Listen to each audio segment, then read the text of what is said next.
Get corrected. Could see multi-month consolidation between $60 and $90 before next leg up. Dollar strength is headwind. Federal Reserve likely keeping rates higher for longer given Warsh appointment. Easy money era appears over. Rate cuts priced in dropped from 4 or 5 in December to 2 now. Strong dollar makes commodities expensive for international buyers, reduces global demand. Also makes Indian imports more expensive in rupee terms. Regulatory risk cannot be ignored. Indian government has track record imposing restrictions when trade deficits widen. Gold faced multiple import restrictions over past decade. Silver could face similar treatment. Higher customs duties from current 10%, tighter import controls, quota systems. This would disconnect domestic prices from global, create premiums, but reduce accessibility. Paper silver instruments carry additional risks, even without leverage. ETF counterparty risk, redemption issues during stress, tracking error during volatility. We saw ETF prices deviate from spot during January chaos. Both sides have merit. Here's my framework, not advice. Framework for evaluation. First, know your goal. 3 months or 3 years. Trading is dangerous in this volatility. Paper moves violently. Investing 3 to 5 years, volatility matters less. Betting on supply deficit and monetary concerns driving long term. Second, scale in gradually. 100,000 rupees to invest. Don't buy 350 grams at 280 today. Buy 100 today, 100 in 2 weeks, more later. Dollar cost averaging removes timing pressure. Average down if it falls. Glad you bought some if it rises. Third, physical only. Avoid paper. ETFs, futures carry counterparty risk. Physical in possession, has none. Coins, bars, government minted, hallmarked. Fourth, factor all costs. 280 plus 3% GST is 288.5 rupees entry. Dealers pay 3 to 5% below spot on exit. Break even closer to 295, accounting for round trip. Silver needs 5 to 7% rise just to break even. Fifth, never leverage, never borrow for silver. 30% drop with leverage becomes 60 or 90% loss. That's obliteration. Only invest money you can lock, up for years. Sixth, watch indicators. Spot price trend. If 82 breaks 75 bearish, above 75 toward 90 bullish. Shanghai premiums. If physical premiums stay $10 to $20, demand is strong. Mine production quarterly reports show supply trends. Indian markets have unique considerations. Prices vary by city. Compare dealers. Check good returns. GST is 3% uniform. Making charges vary. For investment, avoid fancy jewelry. Stick to bars or coins. Storage critical. Bank lockers cost $2,000 to $5,000 yearly, or insured private vaults. Reselling, jewelers deduct 3 to 5% from spot. With invoices and hallmarks, better rates. India imports most silver. Rupee at 84 to dollar. If rupee hits 87, your 280 becomes 295, even if dollar price is flat. Monitor currency alongside silver. Tax matters. Sell within 36 months, short-term gains at slab. Rate. Over 36 months, long-term 20% with indexation. Long-term is tax efficient. Is this 2011 again? Then silver went 17 to 49, crashed to 26. Buyers at 45 waited a decade. Is 26 same? Different. Industrial demand was 40% then, 60% today. Solar needs silver regardless. EV manufacturers building supply chains. Demand floor exists. Supply deficit structural 5th straight year. In 2011, market balanced. Central banks printed 60% more. Money since 2011. Silver at 82 equals 50 in 2011, adjusted for supply. Not bubble yet, but any asset doubling in a year vulnerable. 2026 might not be 2011 exactly, but volatility guaranteed. My observation, silver probably in multi-year bull driven by structural factors. Within that, massive swings. Handle 30% drops and buying 3 to 5 years. 280 rupees might be reasonable. Need stability or trade short term? Stay away. Simple framework for different investors. Conservative, 5 to 10% in silver, physical only. Bank locker. Insurance against volatility. Moderate, 10 to 20%. Mix physical and ETFs. Scale in over months, rebalance annually. Aggressive, 20 to 30% if you handle volatility. Physical foundation, maybe mining stocks for leverage, only for risk tolerant. Speculators trading futures, avoid unless you're experienced. Margin calls, wipe accounts. We just saw that. Common mistakes. Buying too much too fast, FOMO. They panic buy tops, panic sell bottoms. Scale in gradually. Buying jewelry for investment. High making charges, lost on resale. Investment is bars and coins only, not storing properly. Home storage without insurance, theft risk, use bank lockers, overpaying, not shopping around, check multiple dealers, buying without documentation. No invoice, no hallmark. Resale value drops 20%. Always get proper documentation. Emotional decisions, buying because friends made money, selling on negative headlines, base decisions on research, not emotions. What to watch next 6 months, Fed policy. Rate cuts, metals, rally, rates stay high, dollar strong, pressure on metals, dollar index below 100 bullish, above 107 bearish, China export. Data, tighter restrictions, shortage intensifies, solar installation data, 20% growth, demand stays strong, mining production quarterly reports, ETF flows, weekly data, India import volumes monthly, market sentiment. When everyone talks about silver, often a top. When people mock you, often a bottom. Right now, mid-February, sentiment is mixed. Some scared, some see opportunity. Healthy, not at extremes. Extremes are dangerous. Where does this leave us? Should you buy at 280 rupees? I can't answer for you. But the case for silver long-term is stronger than it's been in decades.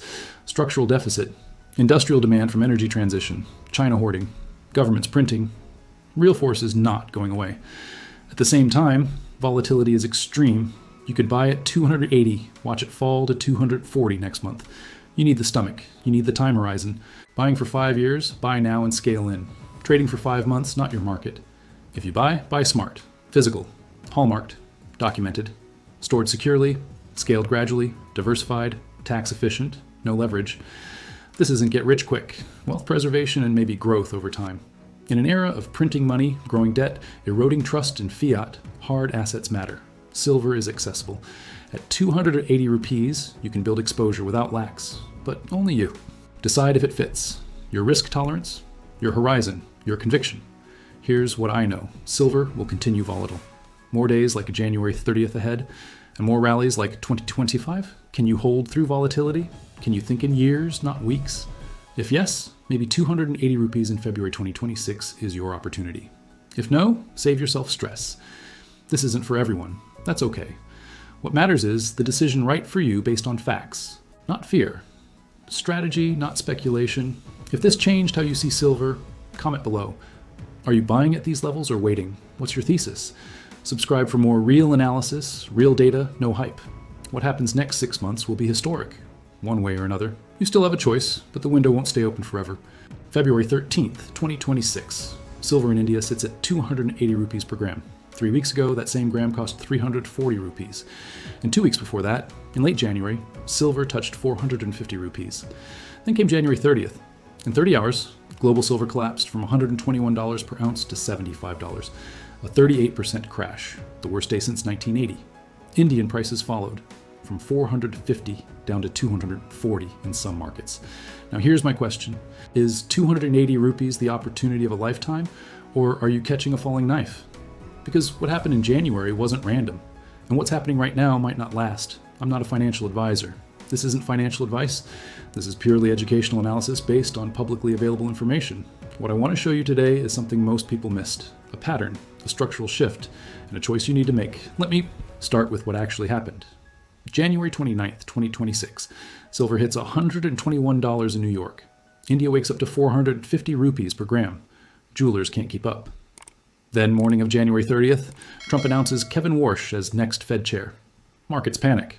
Everyone expected someone who would print money, weaken the dollar, boost metals. Instead, a hawk. Someone who believes in tight money. Markets rid this one way. Rate cuts off. Strong dollar. Metals must fall. Within hours, silver collapses. But here's what they're not telling you. The crash wasn't about fundamentals. It was leverage. Paper contracts. Margin calls forcing traders to dump everything instantly. The CME raised margin requirements in December. By January, you needed $25,000 to control one silver contract. Before, maybe $6,000. When silver hit 120, speculators with maximum leverage couldn't handle a $10 drop. Margin calls went out, forced liquidation, which pushed prices lower, which triggered more margin calls, a cascade. Meanwhile, in Shanghai and Dubai, physical premiums spiked to $20 over spot. The paper price crashed while physical buyers paid premiums for actual metal. The divorce between paper and physical silver, this tells you everything. Now let's talk about what brought us here.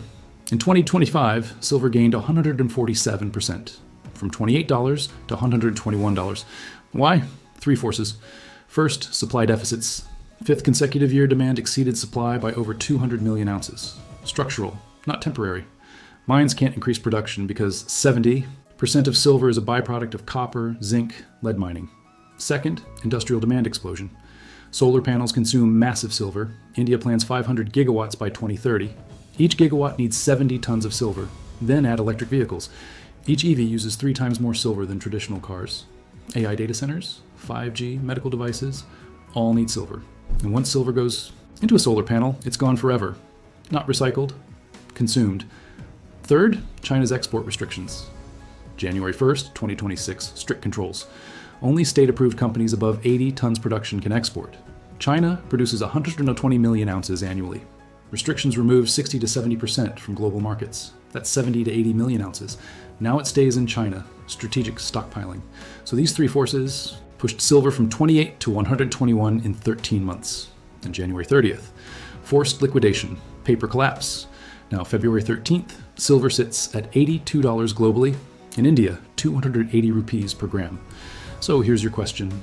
Buy the dip or wait? Let me show both sides. The case for buying. Fundamentals haven't changed. Supply deficit still 200 million ounces in 2026. According to Silver Institute projections, China restrictions still active, removing 70 million ounces from global trade. Industrial demand accelerating across every sector. Production isn't catching up. Fresnillo, world's largest silver miner, cut 2026 guidance from 45 to 51 million ounces, down to 42 to 46.5 million. They cited lower grade ore and operational challenges. Mature mines depleting faster than new ones open. New mines take 10 to 15 years from discovery to production. Capital intensive, regulatory hurdles massive, you can't flip a switch. January crash cleaned out speculators, leveraged traders liquidated. And what's left are physical buyers, industrial users, long-term holders accumulating for years, not months. More stable base now, less weak hands waiting to dump. Analysts still bullish despite the crash. Bank of America maintains $65 average target for full year 2026. Citigroup called for $150 within 3 months back in January, haven't retracted. BNP Paribas suggests $100 by year end. UBS sees 70 plus possible. Their reasoning is consistent. The fundamentals that drove 28 to 121 are intact. Supply shortage, industrial demand, strategic hoarding. Crash was technical liquidation, not fundamental reversal. Historical precedent matters here. 2008 to 2011 bull market, silver went $9 to $49. Along that journey, multiple 30 to 40% corrections. March 2008, silver dropped from $21 to $13, 38% crash, then rallied to $49 by 2011. October 2008 dropped from $14 to $9, 35% crash. Each time looked like the end. Each time buyers who accumulated the dip made multiples over following years. Inflation hedge value remains completely intact. US debt $36 trillion, growing $1 trillion every 100 days. Deficits persist regardless of which party controls Congress. Federal Reserve balance sheet still $7 trillion versus $800 billion pre-2008. Gold hit $5,000, psychologically and financially. Out of reach for many. Silver is accessible precious metal, 280 rupees versus 8,500 for gold. You can buy 10 grams silver for same price as 0.3 grams gold. Meaningful quantities possible. The case for caution. Volatility is extreme and proven. A 38% drop in 30 hours happened. Can happen again. Paper markets still control short-term price discovery. Another margin hike, another Fed statement, another cascade possible. Recession risk is real. If global economy slows meaningfully, industrial demand falls. Solar installations deferred. EV sales slow as consumers delay big purchases. Electronics consumption drops. Industrial is 50 to 60% of total demand now. Investment demand increase might not fully offset industrial decline. Substitution risk increasing. At 280 rupees, or $82, manufacturers actively researching alternatives. Solar companies funding copper conductor research. Electronics industry exploring graphene, carbon nanotubes. Won't happen overnight, but research dollars flowing. Technical exhaustion obvious. 28 to 121 in 13 months is parabolic trajectory. Financial markets don't sustain parabolic moves. They either consolidate sideways for months or correct deeply. Even in secular bull markets, parabolic legs